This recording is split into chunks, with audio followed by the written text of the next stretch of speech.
मीठा पानी सबको भाता है, परंतु खारा पानी किसी को नहीं भाता। अब सोचने वाली बात यह है, मोती समुद्र की गहराइयों में ही होता है। खारे पानी के मध्य में रहकर इतने भक्षकों से टकराकर अपने अस्तित्व को दांव पर लगाकर भी सीप मोती प्रदान कर पाती है। कभी सोचा है ऐसा क्यों? क्योंकि बिना संकटों का सामना किए, बिना विषम परिस्थितियों में उलझे आपको सुख प्राप्त नहीं होता। इसीलिए निडर होकर संकटों का सामना कीजिए। हम सब समय की महत्ता को पहचानते हैं। समय ही हमें बनाता है, समय ही हमें नष्ट कर देता है। कभी समय ठीक चलता है तो कभी समय बहुत ही खराब आ जाता है। विचित्र बात यह है कि हम फिर भी समय को ही नष्ट करते हैं। स्मरण रखिएगा, समय केवल जाता है, कभी आता नहीं है। इसीलिए समय की प्रतीक्षा में समय व्यर्थ ना करें। जो भी करना है आज, अभी, इसी क्षण से प्रारंभ करें। फिर चाहे वो किसी को सुख देना हो या स्वयं को बदलने का प्रयास करना हो, चाहे कुछ भी हो, विलंब ना करें, क्योंकि समय उसी का साथ देता है जो समय का सम्मान करता है। कहते हैं सबकी सीमा होती है, कठिनाइयों की, पीड़ा की, संकट की, अहंकार की भी। यदि किसी की सीमा नहीं होती तो केवल कड़े परिश्रम की। आपने देखा तो होगा, रात चाहे कितनी भी काली हो, सितारे परिश्रम के साथ उससे लड़ते रहते हैं और अंत में सवेरा आ ही जाता है। आंधी पंछियों के बसेरे को तहस नहस कर देती है, किंतु पंछी अपने परिश्रम से उसे पुनः बना लेते हैं, क्योंकि सीमित को असीमित से हारना ही पड़ता है और परिश्रम असीमित है। बहती नदियाँ कितनी सुंदर होती है, पावन होती है। जहाँ से जाती है वहाँ एक नया जीवन प्रदान करती है, अकाल को दूर रखती है और कदाचित इसीलिए नदी को माँ समान पूजा जाता है। किंतु क्या कभी आपने सोचा है कि नदी जन्म कैसे लेती है? क्या ये प्रारंभ से ही इतनी विशाल और वेगवती होती है? नहीं, वर्षा की छोटी छोटी बूंदें गिरकर इसमें मिलती है, एक सूक्ष्म धारा बनाती है।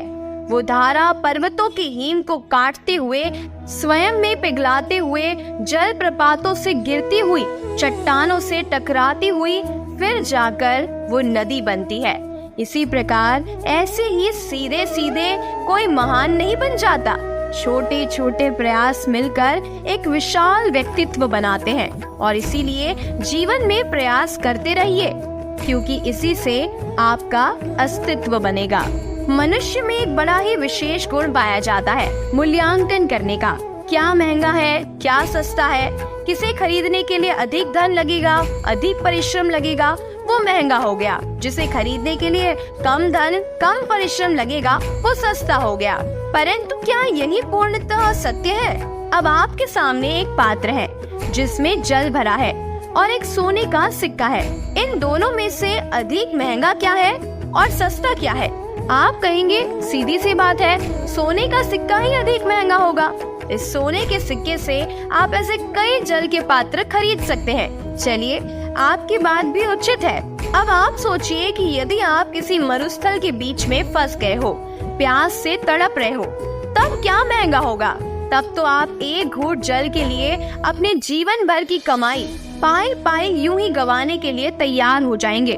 स्मरण रखिएगा, जीवन में महंगी या सस्ती वस्तु नहीं, परिस्थिति होती है और आवश्यकता पड़ने पर जो काम आए उससे अमूल्य इस संसार में और कुछ भी नहीं है। एक है सुई और एक है तलवार।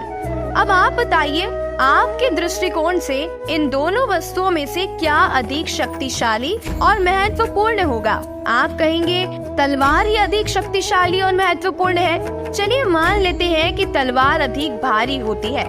तलवार युद्ध में आपको विजय भी दिलाती है, शत्रु का विनाश करती है, लेकिन तलवार से आप कभी अपने वस्त्र सील नहीं पाएंगे। यदि पाँव में कांटा चुभ जाए तो आप उसे तलवार से नहीं निकाल सकते, आपको सुई का उपयोग करना ही होगा। अब बताइए, तलवार को पाने के पश्चात ऐसे सुई को खो देना क्या उचित होगा?